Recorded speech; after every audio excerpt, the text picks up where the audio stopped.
Good evening. Welcome to West Texas A&M University and the Remnant Trust event. I have some people to thank. Mr. Christopher Becks, the president of the trust, and Ms. Kriegbaum at its satellite location at Texas Tech for their willingness to loan us these volumes for the last month. These volumes are here because of the generous support of Barbara and Jim Whitten, and I just want to thank them so much for their willingness to fund this. It means a great deal. I want to thank as well Dr. Jessica Mallard, Dean of the Sybil B. Harrington College of Fine Arts and Humanities, Ms. Lauren Gaston of the college, and our tireless departmental secretary, Ms. Berlin McIntosh, for their help in every regard, from finances to logistics. Finally, I wish to thank my colleagues in the Department of History, professors and graduate students alike, for agreeing to participate, whether at the film event 2 weeks ago hosted by Dr. Gene Stuntz or presenting this evening. Presenters this evening are Dr. Matthew Reardon, Associate Professor of History, Dr. Brian Ingracia, Associate Professor of History, Dr. Marty Coleman, Jenny Lynn Porter, Professor of History, Ms. Courtney Crowley, MA, Instructor in our department, and 3 of our graduate students, Ms. Alexis Torres, Ms. Kirby Kelly Diaz, and Ms. Katie Denny. I hope you will have a chance to chat with them afterwards as you come up to look at the volumes after our presentations. These people represent the best of our university, and I'm so glad that they were willing to participate. A brief word about the Remnant Trust. The mission of the Remnant Trust is to elevate educational standards and the public's understanding of individual liberty and human dignity through the hands-on availability of the world's great ideas in original form. That's their mission statement. Let me just add. The Trust did not loan us these rare and precious books merely to be admired as works of art, and certainly not as costly objects. No, their value is far, far more than anything dollars could ever buy. The Trust deems these volumes so valuable that they must be shared in our classes, individually with students, taken to a local school, shown on TV, brought here for you to see and hold. For their true value lies not in money, but in their contribution to our common heritage of freedom. Our authors challenge us tonight in this moment to remember their call for freedom and the stand that they took, that until all lives are free and held in respect, there is no true liberty. Welcome to the Remnant Trust, and now, Dr. Matt Reardon. Good evening, everyone. Thank you for being here. My name is Dr. Matt Reardon. I'm an associate professor here at West Texas A&M. Tonight, I'll be presenting on John Milton's Areopagitica. Before we get to the text, a little bit of context. Areopagitica was composed in the midst of civil war. That chaos spawned an effusion of provocative tracts that in June of 1643, Parliament passed a licensing act which banned the publication of any printed work not approved by itself and empowered agents of the state to search for and destroy rogue presses and apprehend rogue authors and publishers. Milton himself fell victim to this legislation, for he was then attempting to publish his Doctrine and Discipline of Divorce, which advocated the very controversial idea at the time that divorce should be granted in cases of spousal incompatibility. He would have to publish that tract illegally. This led him to compose Areopagitica, which was also published illegally, wherein Milton railed, quote, "for the liberty of unlicensed printing." Many consider it to be the first work advocating freedom of the press. Assuredly, we bring not innocence into the world, we bring impurity much rather. That which purifies us is trial, and trial is by what is contrary. This passage conveys the linchpins of Milton's overall argument. The first half reveals the Christian, Protestant values that inform all his works. In this instance, his belief in original sin and mankind's original fallen, that is, flawed condition. The second half suggests the path to amelioration and is the crux of his argument in Areopagitica. Give me the liberty to know, to utter, and to argue freely according to conscience above all liberties. For this is not the liberty which we can hope, that no grievance ever should arise in the commonwealth. That let no man in this world expect. But when complaints are freely heard, deeply considered, and speedily reformed, then is the utmost bound of civil liberty attained. Given our originally impure condition, it's naive to expect uniformity in belief. Humanity is just simply too flawed for that. However, improvement of condition, understanding, enlightenment can be achieved through vigorous free inquiry. This is how individuals are fitted, and Milton often spoke of his fit audience. This is how individuals are fitted to exercise their civil liberties righteously and rightfully. God uses not to captivate under a perpetual childhood of prescription, but trusts him, humanity, with the gift of reason to be his own chooser. The suppression of the press, the stifling of free inquiry, is a maiming of ourselves. He asserts elsewhere in the work, God gave Adam reason, choice. For as he asserts, reason is but choosing. Why did God give Adam free will and choice? So that he could demonstrate his, in Milton's word, merit. That is, the qualities and abilities God had granted him, had gifted to him. Without this grant, Milton argues, he would be a mere automaton, a puppet at the end of a divinely controlled string. Without free inquiry, without the free press, we don't get to exercise our free will. So let me be clear here what Milton is precisely arguing for in Areopagitica. He's not some modern libertarian advocating for an unfettered press. He, in fact, served as a censor for the Puritan Republic. And he writes in Areopagitica, I mean not tolerated popery or open superstition. In other words, Catholics need not apply. He is denouncing what he calls preemptive censorship, what us moderns call prior restraint, the preemptive suppression of ideas before they're allowed to enter the public discourse. I've just gone over some of the reasons why he would object to this. Another is revealed in the second passage there. Let's put it plain. Milton was an intellectual snob and an arrogant artist. After all, he had the audacity in another work to write Dialogue for God. He did not believe that his intellectual inferiors should be judging him. He also has an issue what we might call Big Brother. Who gets to determine who these censors are? What are their qualities supposed to be? Ultimately, what he's concerned with is the overreach of government. Surely, therefore, the knowledge and survey of vice in this world, so necessary to the constituting of human virtue and the scanning of error to the confirmation of truth, how can we more safely and with less danger scout into the regions of sin and falsity than by reading all manner of tracts and hearing all manner of reason? Back to that which purifies us is trial.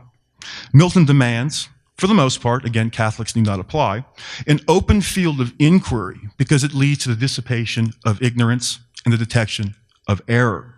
Only with the open and free exchange of ideas, only through the public trial of ideas, can such ideas or systems of belief be, again in his words, deeply considered and speedily reformed. So again, he has no problem condemning books after their public trial, but he's ultimately more concerned with the process than the outcome. That is to say, why not just avoid and eliminate evil writings or ideas altogether? Why? Good and evil, we know in the field of this world, grow up together almost inseparably. And the knowledge of good is so involved and interwoven with the knowledge of evil, and in so many cunning resemblances, hardly to be discerned. It was from out of the rind of one apple tasted that the knowledge of good and evil, as two twins cleaving together, leapt forth into the world. And perhaps this is that doom which Adam fell into knowing of good and evil. That is to say, of knowing good by evil. Why not just eliminate all evil ideas, evil books? Milton made clear the consequences of having such cloistered minds. Adam and Eve fell not out of malice, but out of ignorance. They did not see evil when they encountered it and were more easily seduced by it. For Milton, only through trial by what is contrary, that is, our vigorous interaction with all ideas, good and bad, can we arrive at truth and knowledge. Only through trial by what is contrary can we purify ourselves to become better Christians, better citizens, and the rational creatures God fashioned us to be. Thank you. I'd like now to introduce Miss Alexis Torres. Good evening. So I will be speaking to you about The Vindications for the Rights of Women by Mary Wollstonecraft. She was writing in a time of revolution, a revolution that seemed to be leaving women behind. Not only was the American Revolution coming to an end, but the French Revolution was starting. To render mankind more virtuous and happier, of course, both sexes must act from the same principle. But how can that be expected when only one is allowed to see the reasonableness of it? To render also the social compact truly equitable, and in order to spread those enlightening principles, which alone can ameliorate the fate of man, women must be allowed to found their virtue on knowledge, which is scarcely possible unless they are educated by the same pursuits as men. For they are now made so inferior by ignorance and low desires as to not deserve to be ranked with them, or by the serpentine wrigglings and cunning, they mount the tree of knowledge and only acquire sufficient to lead men astray. In her opinion, women had become nothing but pretty statues. They were not allowed to be educated along with men, and she felt like they should have that opportunity to be equally educated. It is plain from the history of all nations that women cannot be confined to merely domestic pursuits, for they will not fulfill family duties unless their minds take a wider range, and whilst are kept in ignorance, they become in the same proportion the slaves of pleasure as they are the slaves of man. Nor can they be shut out of great enterprises, though the narrowness of their minds often make them mar what they are unable to comprehend. If women are not allowed the same education as men, they are kept in a low stature no matter what they do. Asserting the rights which women in common with men ought to contend for, I have not attempted to extenuate their faults, but to prove them to be the natural consequences of their education and station in society. If so, it is reasonable to suppose that they will change their character and correct their vices and follies when they are allowed to be free in a physical, moral, and civil sense. Women are in a lower stature because they are not allowed to pursue an education. It is their environment that is keeping them down. If they are allowed to pursue an education, they can correct their vices and follies. Let women share the rights, and she will emulate the virtues of man, and she must grow more perfect when emancipated, or justify the authority that chains such a weak being to her duty. If they have an education, they will grow. Thank you. Next is Dr. Ingracia. Thank you all for coming out tonight. We're glad to have you here. So I'm talking about Mercy Otis Warren, also a woman in a time of revolution who lived from 1728 to 1814. And there's one particular quotation I'm going to kind of focus on to start off with. Mercy Otis Warren began the preface of her 3-volume history of the American Revolution with trepidation. It was the duty of men to fight political and military battles, she said, so she hesitated to publish her history of the rise, progress, and termination of the American Revolution. Yet, she went on to say that since, quote, every domestic enjoyment depends on the unimpaired possession of civil and religious liberty, she continued her work out of a, quote, concern for the welfare of society. Domestic enjoyment.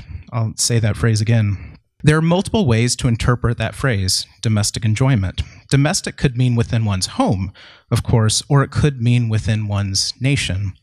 For an early 19th century woman living in a world increasingly separated between public, male, and domestic female spheres, one might assume the former type of domestic enjoyment within the home took precedence for her, but I think a more general, even double meaning may have been her priority in this piece. In fact, the preface is one of the few places in this 1,200-page book, and I will say that again, 1,200-page book, where Warren mentions her sex or gender. She doesn't really talk about it many other places. She tells readers she has tried not to let her status as a woman get in the way of her veracity or her impartiality. Yet she also hints at the ways that life intervened while she was writing. In addition to the usual duties, she says at one point that she has to cope with, quote, the death of the most amiable of children. Domestic happiness was disrupted, but she did not let tragedy interrupt her important task. Mercy Otis Warren was a noted anti-federalist thinker from Massachusetts. She lived, like I said, from 1728 to 1814, dying at age 86, 5 weeks to the day after Francis Scott Key penned the Star-Spangled Banner in Baltimore. She supported the Revolution, but she criticized the Constitution as it was initially drafted in 1787. Like Thomas Jefferson, Mercy Otis Warren thought the Constitution held the potential to place too much power in the hands of a few men and thus limit people's individual freedoms. Before sitting down with this 1805 edition of Warren's book, I was more familiar with her 1788 pamphlet, Observations on the New Constitution by a Columbian Patriot, which a few of my students are here tonight, and they read an excerpt of that. And in that pamphlet, Warren lays out numerous critiques of the Constitution. The Constitution did not originally include a Bill of Rights. It did not have term limits for offices such as the presidency. It protected neither freedom of the press nor the right to a jury trial. She said that a 6-year term for senators was an invitation to oligarchy. In perhaps my favorite of Warren's grievances, she complained that each member of the House of Representatives would represent 30,000 people. They'd have to represent 30,000 people. How is that democracy? Of course, as I tell my students today in 2021, that roughly each member of the House of Representatives represents about 700,000 so people, 700,000, with many more in some cases. I noticed that before 2020 redistricting, Montana has one representative for its 1.069 million people. By 1780s standards, present-day Metro Amarillo would have about 9 U.S. representatives in the House, rather than the single House member that we share with a large swath of West Texas. What, of course, would Mercy Otis Warren think? Warren reiterated these critiques in the final chapter of her 1805 book, albeit in the past tense and in the passive voice. The Constitution, she said, was, quote, thought by many to be too strongly marked with features of monarchy. She was especially concerned with the Constitutional Convention's secrecy, apparently designed to prevent the framers' consultations and debates from being, quote, viewed by the scrutinizing eye of a free people. Warren may have, I think, believed that in a nation, as in a household, maintaining a certain level of what we would now call transparency should, in fact, be a priority.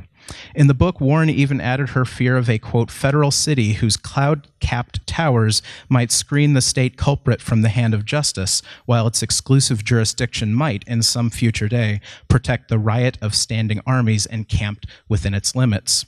Rough translation, Warren thought a future tyrant acting as an abusive and malignant patriarch might use Washington, D.C. as a military base to enforce despotism. Even though 1805 was different from 1788, by now, Jefferson is in his second term as president. The late Alexander Hamilton's Federalist Party is already fading. Mercy Otis Warren was still concerned about her nation. What happened in the public sphere, after all, affected the domestic sphere. At the end of the preface, she wrote that some people doubted the, quote, practicality, unquote, of a federal republic. If the nation succeeded, its existence would refute the assertion that none but the small states are adapted to republican government. If it failed, it might do so in very dramatic fashion. Warren presciently warned that if the Union were dissolved one day, quote, some ambitious son of Columbia or some foreign adventurer may wade to empire through seas of blood, or the friends of monarchy may see a number of petty despots stretching their scepters over the disjointed parts of the continent. The degraded subjects of one state may be dragged to sheathe their swords in the bosoms of the inhabitants of another. Failure of the republic might lead to civil war, in other words, and of course civil war is the ultimate spoliation of domestic enjoyments. So as I read these volumes, and I'll admit I didn't quite get to all 31 chapters and 1,200 pages, I have to say, I was struck by Warren's intense ambivalence. And if you can be intensely ambivalent, Mercy Otis Warren was intensely ambivalent. She said there was a noble principle within the soul that had to be kept under the control of reason to produce the most benevolent effects. But if the soul were corrupted by wealth or power, souls could yield to profligacy, tyranny, and the wanton exercise of arbitrary sway. Warren was both enthralled by the potential of the Republican experiment, and she was horrified by all the ways it could possibly go wrong. So why was Warren so ambivalent, by way of conclusion? I can think of 3 reasons. First, of course, there's politics. Even though she was an anti-federalist and never really liked the Constitution all that much, by 1805 it may have seemed that with the right guidance, namely the leadership of Thomas Jefferson, her one of her people, the nation could thrive. She was still holding out hope, I believe, that the Republic could bolster the general welfare of its citizens. Second, Warren was admittedly descended from Puritans. One of her ancestors even signed the Mayflower Compact. A reader can practically, as you're reading this, you can practically feel her walking a perilous Calvinist line between Arminianism and antinomianism. Humans are neither good enough to earn their way into heaven, nor free enough to do whatever they desire, so they have to remain humble and vigilant, protecting the soul as well as the body politic from threats both internal, within oneself, and external. Just like John Winthrop in his Arbella sermon 2 centuries earlier, Warren saw the United States as an example for the rest of the world, an example that could be either positive or negative. In other words, if we do this right, everyone will see. But if we do it wrong, they will most certainly see. They will see us doing it wrong. Third, I think Mercy Otis Warren's gender contributed to her ambivalence. She, like other women, was mostly, of course, an observer to the Revolution and the Republican experiment subsequently initiated at Philadelphia in 1787. Women did not draft the Constitution, they did not vote, and they did not serve in office. Essentially, they largely had to be spectators of this grand experiment. At most, they could be critics. Although she hardly did so openly, Warren may have spoken for women as people of limited power who nevertheless cared deeply about America's political future as it was broadly writ. After all, Warren knew that the fate of the nation and its fragile political structure determined the fate of all types of domestic enjoyments. Thank you, and now I'll pass it off to Courtney Crowley. Good evening. I get to talk about Hannah More, one of my great heroes. So the intricate tapestry of human history, if unwoven, will be found to contain a single thread, the struggle for freedom. The tapestry of Hannah More's life contains the same thread. Born to a cheerful and pious family of modest means in Gloucestershire, England, Hannah More knew what it was to be free. She knew freedom as a daughter, whose school-teacher parents sharpened both her mind and her love of writing through rigorous education, preparing the young girl to become a renowned poet, playwright, and cultural crusader whose writings outsold Jane Austen by 10 to 1. She knew freedom as a woman who, embracing life as a spinster after her dreams of marriage were dashed, was wondrously blessed with unlikely material comfort and the company of steadfast friends. She knew freedom as a Christian, whose great love for God pervaded her thoughts, enriched her daily life, and empowered her pen. Most of all, she knew freedom as an author, whose charming wit and masterful words could, at the same time, thrill the wealthy lords and ladies of London and inspire the struggling farmers and masons of the countryside. In all her freedom, though, Hannah More recognized and mourned the fact that countless other souls in her time knew only suffering, bondage, and sorrow. This bondage was most plainly seen in the ongoing slave trade, a barbarous industry that Hannah not only abhorred, but fiercely opposed. Such feelings were greatly aroused through her correspondence with John Newton, the repentant former slave ship captain and who penned the magisterial hymn, Amazing Grace. More than any other, though, it was her dear friend and ardent ally, William Wilberforce, Parliament's leading abolitionist, who helped Hannah take up this fight for freedom. While he fought for change in the halls of government, she fought on the cultural battlefield, understanding as she did that for laws to change, first hearts and minds must change. In so doing, this clever, faithful, and altogether mighty woman from humble beginnings, and armed only with her wit and a pen, was instrumental in toppling a global industry that was responsible for the destruction of countless lives. Incredibly, it was with poetry that she first pierced hearts and stirred passions. In her rousing 1788 poem, titled simply Slavery, She lamented the immense physical and emotional torment surely felt by the slaves. To her readers, their pain became unbearable, their grief unspeakable, and their complete and utter loss of freedom and identity intolerable. In her poignant elegy, which was, I might add, hastily written, Hannah More effectively reminded her countrymen of what they had forgotten, that the fettered slaves were fellow humans whose dreams were crushed and hearts broken. Affected by Hannah's words, and thus aroused from their stupor, English society began to oppose the slave trade, and soon so too did their laws. In 1833, the year of both William Wilberforce's and Hannah More's death, the slave trade was officially abolished, thereby lighting the beacon of freedom for so many around the world. As remarkable as this was, Hannah More's fight for freedom did not begin and end with the abolitionist movement. No, indeed, both her pen and her mind were tireless, it seemed, for she championed a great many other threats to freedom as well.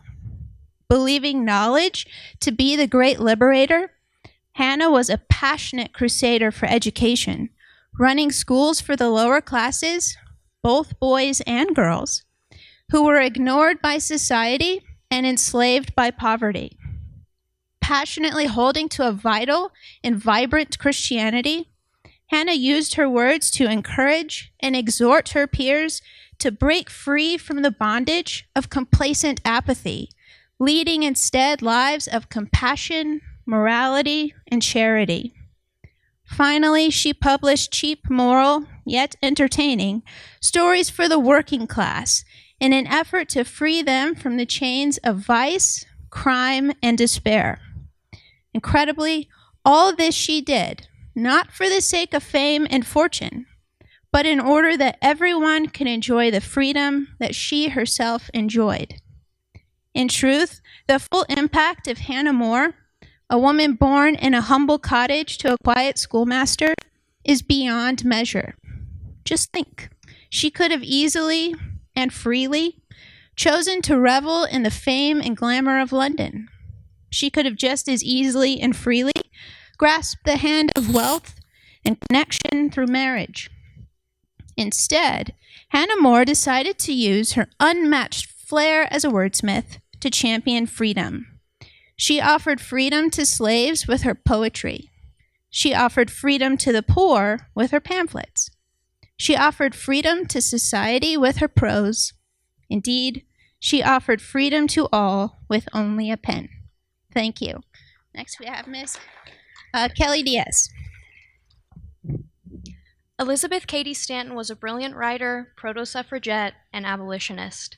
Her address to the legislature of New York in 1854 is a lasting piece of masterful rhetoric, and it represents the long and complex battle for women's equality in the United States. The first explicit demand for women's suffrage, 66 years before it was to be, 50,000 copies of Stanton's address were distributed across the country, and it was adopted by the State Women's Rights Convention in New York. Her legacy is complicated but deeply relevant to our great cultural battle today. She is credited with opening the door for white women's participation in political discourse, and for that I thank her. Stanton was a brilliant and persuasive writer. Though direct in her demands, she was never accusatory. She absolves the men of the legislature of any guilt, for we see here that it is custom who is on trial. According to her, the bondage of patriarchy, similar to that of slavery, was America's peculiar inheritance, unsolicited and unwillingly born. They did not ask for this responsibility, yet it was time for them to take it. Stanton believed white women's suffrage was just another milestone in the inevitable progression of liberty, yet it was still white men's privilege to give. We can see how she appeals to men's sense of dominance in this context. Stanton does not demand, she appeals, she pleads. She is the timid woman on tiptoe, requesting of her brave sires and sons to grant her relief, for it is only they who can. The brilliance and complexity of Stanton's speech is her ability to both relate to and dissociate from her audience, to temper their resistance to her cause by establishing mutual interest and empathy. Here, she says, White, native-born women are of no lesser civic standing than white men. In many cases, they owned property, paid taxes, labored, just as their fathers and sons did. Thus, they deserved the legal recognition of their civil status, the right to vote, sit on juries, sue and be sued, and file for divorce. She was not saying that men and women were the same, but that they were equal. Sympathy in a well-constructed argument only got her so far, however. When she could not surmount their differences of gender, Stanton leveraged their racial similarities instead. A white woman has a special power. It is a vicarious sort of power derived from white male authority that does not install her as his equal, but grants her a degree of authority in a distinctly racialized society. She clearly recognized this and used this to her advantage. To her, the marginalization of white women, still excluded from the right to vote, wholly undermined the correct social order. And though she advocated for the rights of black men, those rights were first owed to her. Black people were, by her own admission, unjustly degraded, but they were her inferiors nonetheless. Don't misunderstand me. Stanton was an abolitionist, but she rejected the 14th and 15th Amendments not because they gave black men the right to vote, but because they did not give the same rights to women, to white women. This inclination put her at odds with many of her contemporaries, like Frederick Douglass, who we're going to hear about next. We ask no better laws than those you have made for yourselves. It's the most basic plea for equality. There is a common belief that freedom has been historically abundant in America, but I would argue that the writings on display tonight demonstrate that every ounce of that freedom has been painstakingly earned and often unwillingly given. I don't mean to be grim, for these texts also reveal that the ideas of freedom were present all along. When I try to think of the lessons we may learn from Stanton, it is that we remember her pleas for empathy. May we also learn from her prejudice. We now live in a world much better equipped to identify and articulate the way our identities intersect and conflict, though we don't always do it gracefully. People like Stanton and even Frederick Douglass were necessarily pragmatic in their quest for freedom. They could not, would not, wait for the other at the risk of their own liberties. Today, though it does not always feel like it, we are not so strictly bound by distinction. We are all so different, so defined by our perceptions, identities, and beliefs that at some point we all begin to blend together again. May we remember and recognize moving forward that we no longer have to sacrifice the well-being of others to bolster our own. Stanton's address did not create immediate legislative change, though it did eventually lead to the Married Women's Property Law of 1860, which addressed many of Stanton's grievances. However, as we can see from the other documents here, the battle was long from over. That I stand here speaking to you all is a part of her legacy, and I believe there is so much to learn from her address. Thank you. Next up is Dr. Marty Kuhlman. Few other writings have come as far as Frederick Douglass in really telling about the true meaning of freedom.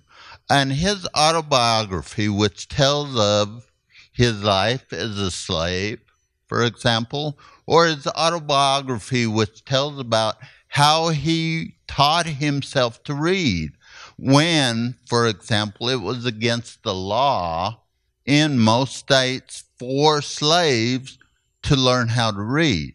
He is going to say that education makes a man unable to be a slave during that time. His autobiography, which tells about his resistance to slavery. His autobiography, which tells about his escape into the North, about how he comes to join the abolitionist movement in the North, how he struggles against slavery during that time. A document I want to mainly focus on is that he was asked to give a speech on 4th of July. 4th of July, 1858 was this speech. And his speech is, "What to the slave is the 4th of July?" Now, I want to put that a little into the context of the time. Now, of course, as we know, in 1857, with the Scott v. Sanford decision coming down from the Supreme Court, it is really going to hurt the effort of abolitionists to end slavery. For example, what we're going to see is this Dred Scott decision is going to say that African Americans have no rights which are the rights of an American citizen. In this Dred Scott decision, for example, they're going to say that slavery must be accepted and must be acknowledged throughout the United States. So obviously, when Frederick Douglass begins his speech on July 5th, the next year in 1858, he is going to say that the character and conduct of this nation never looked bleaker to me than on this 4th of July. He is going to say that you may rejoice. He's going to tell his white audience that you may rejoice this freedom, but I have to mourn the freedom. He is going to say that the United States really has accepted the humanity of the slave.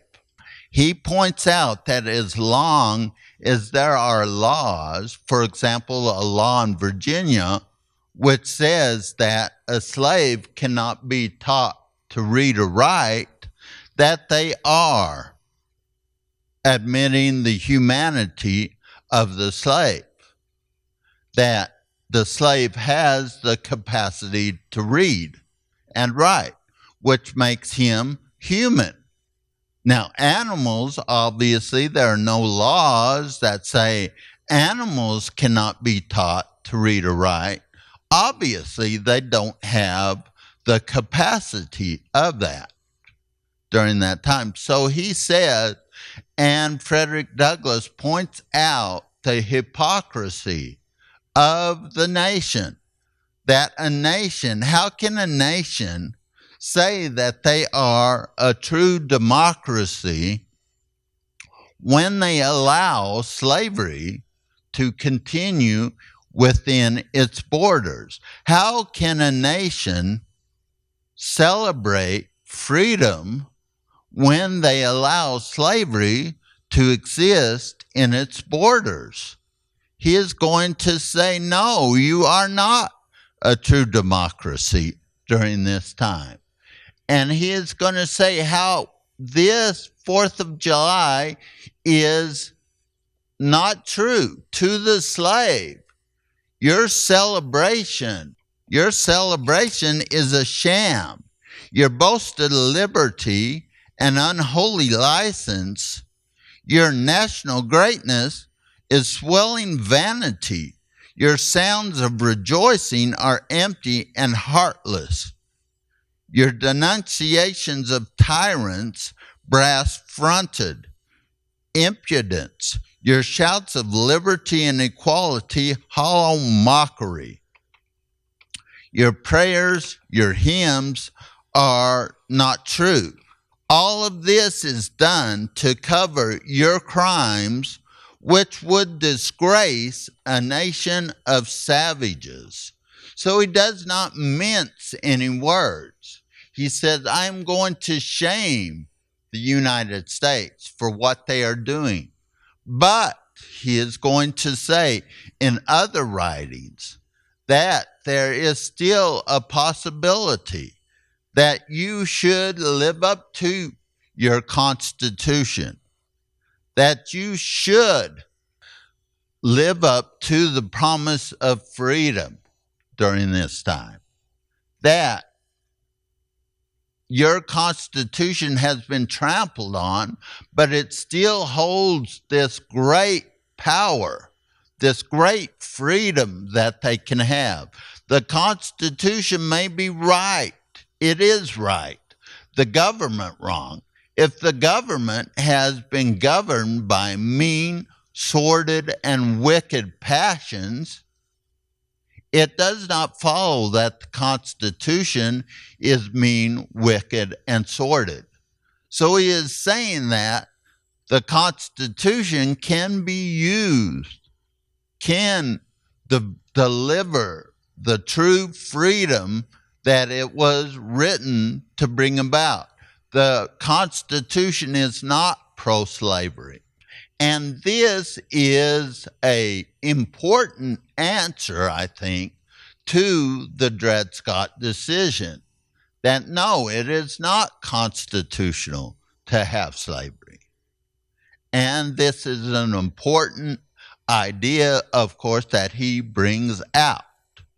Now, Katie Denny is now going to speak to us on William Thomason. Good evening. Let's talk about William Thompson.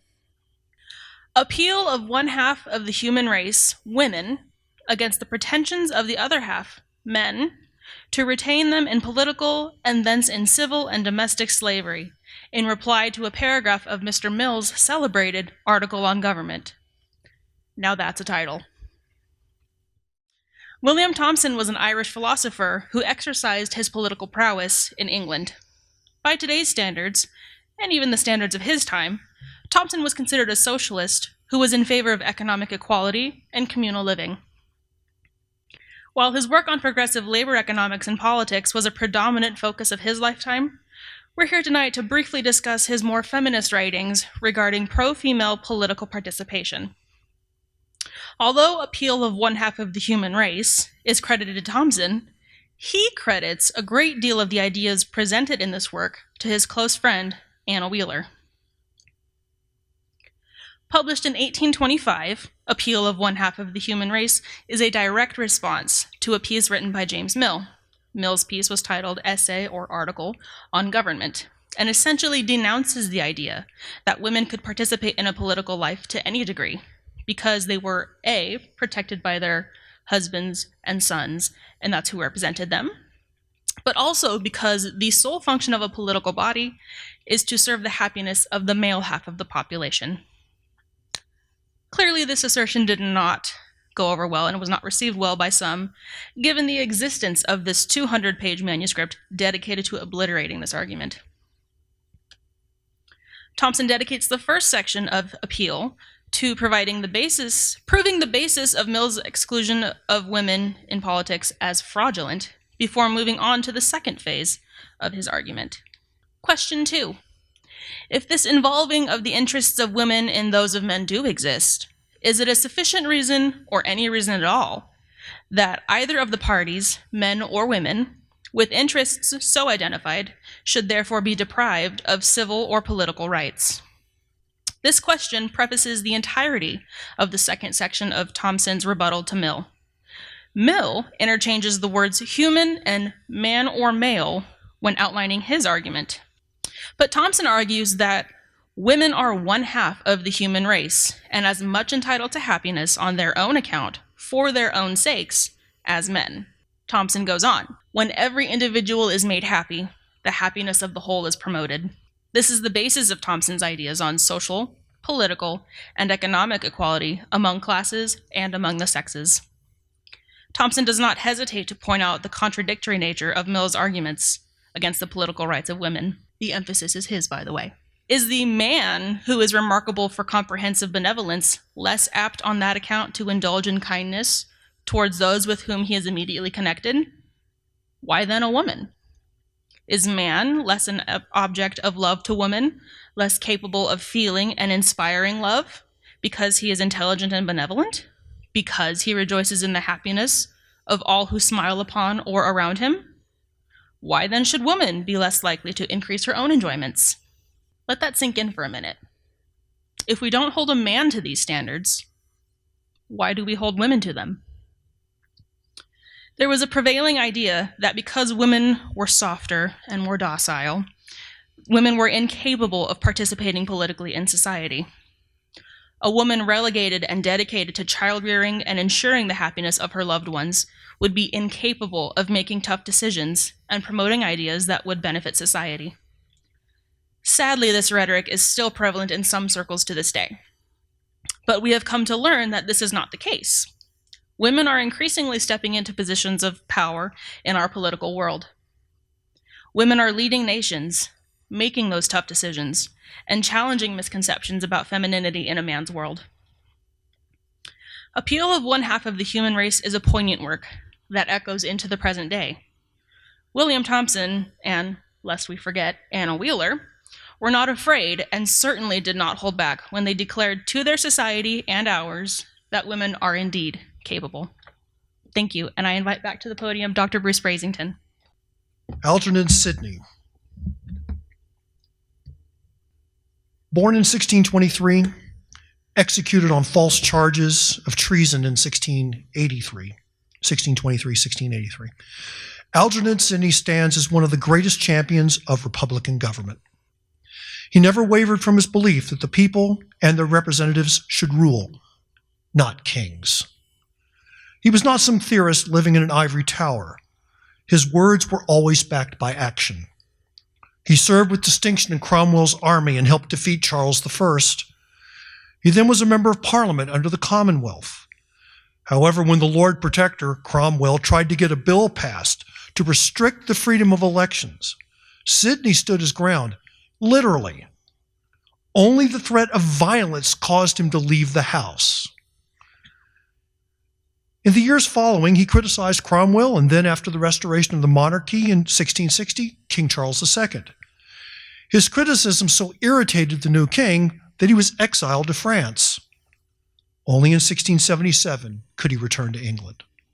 In 1680, Robert Filmer's Patriarcha, a defense of absolute royal power, was published posthumously. Throughout the lengthy text, Filmer's argument never changed. Just as the father rules the family, so too the king always rules the people. Natural rights, to Filmer, did not exist. All power and authority are invested in the monarch, who alone can decide their disposal.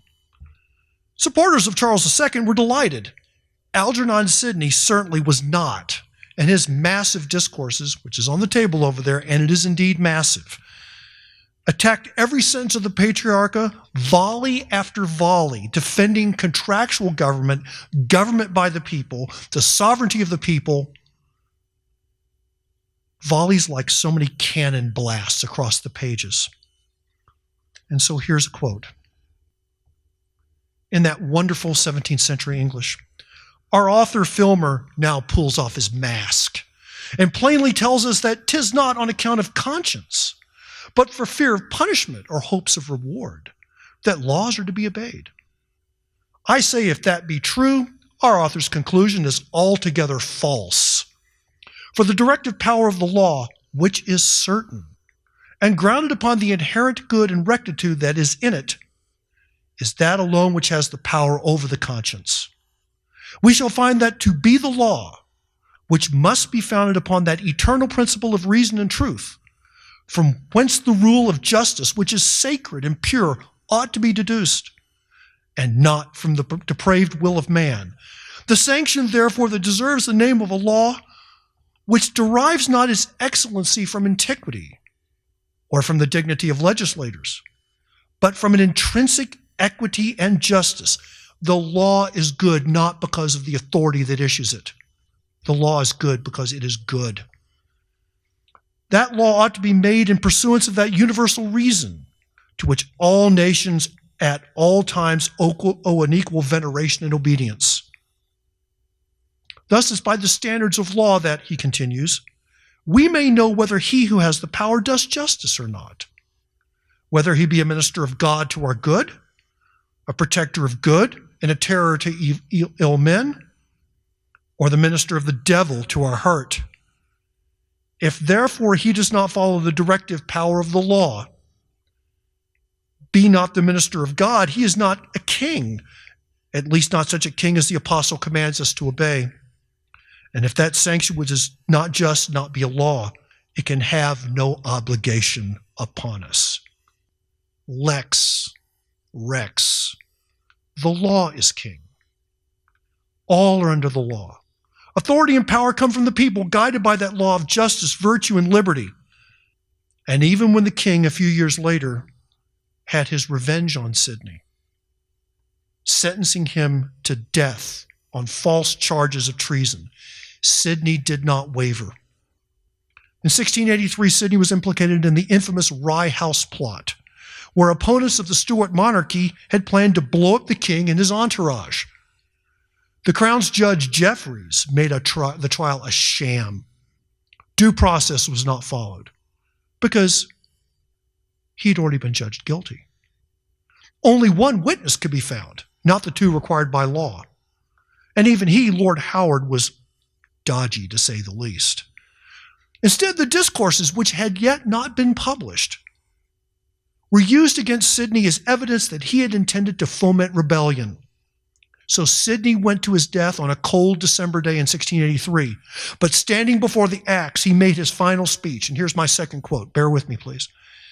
I am persuaded to believe that God has left nations under the liberty of setting up such governments as best please themselves. The magistrates are set up for the good of nations, not nations for the honor and glory of magistrates. That the right and power of magistrates in every country is that which the laws of that country made it to be. That those laws were to be observed, and the oaths taken by them, having the force of a contract between magistrate and people, and it could not be violated without danger of dissolving the whole fabric.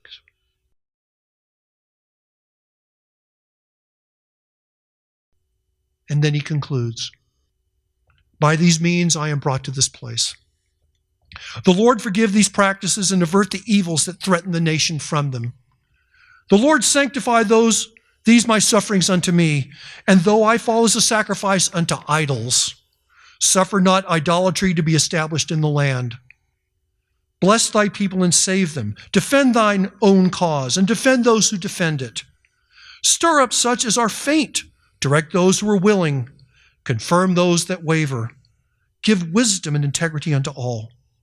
Order all things so as may most redound unto thine own glory.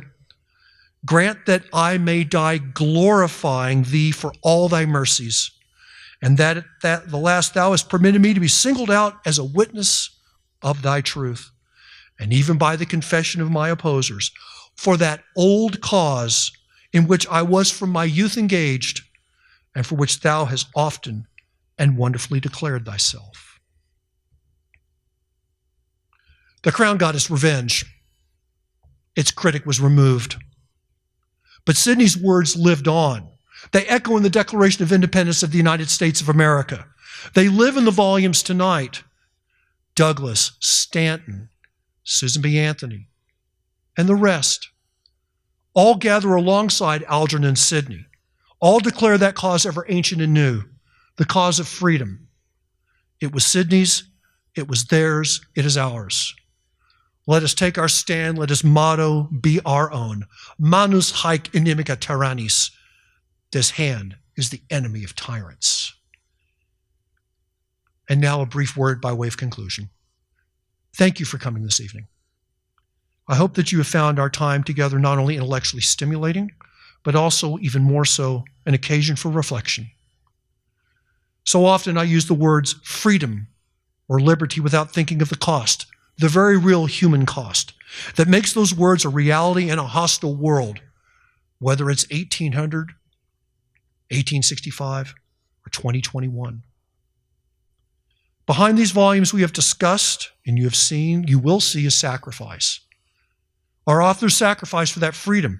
Douglas had to escape from slavery. He had to change his name and face angry crowds his whole life. Wollstonecraft faced scorn and withering criticism. Susan B. Anthony was arrested in 1872 for voting. As you've heard, Algernon Sidney paid with his life. Their sacrifice for liberty and dignity is more than a memory.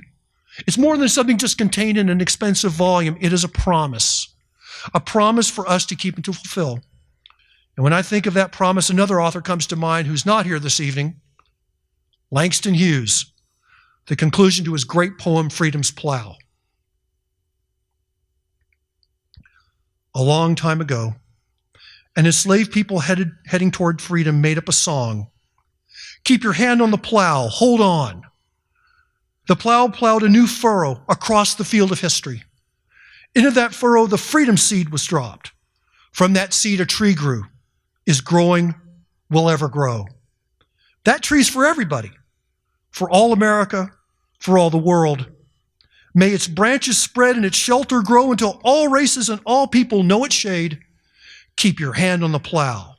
Hold on. They put their hand to the plow. Milton, Zenger, Wollstonecraft, Stanton, Douglas, every author tonight. They never turned back from the task at hand. They never let go of freedom's plow. With every word, they planted that seed of freedom, and let us join them. Let us make our mark on the land. Let us scatter the seeds far and wide. Tonight and in every tomorrow, may that tree of liberty grow, spread its branches, and shelter one and all. Thank you.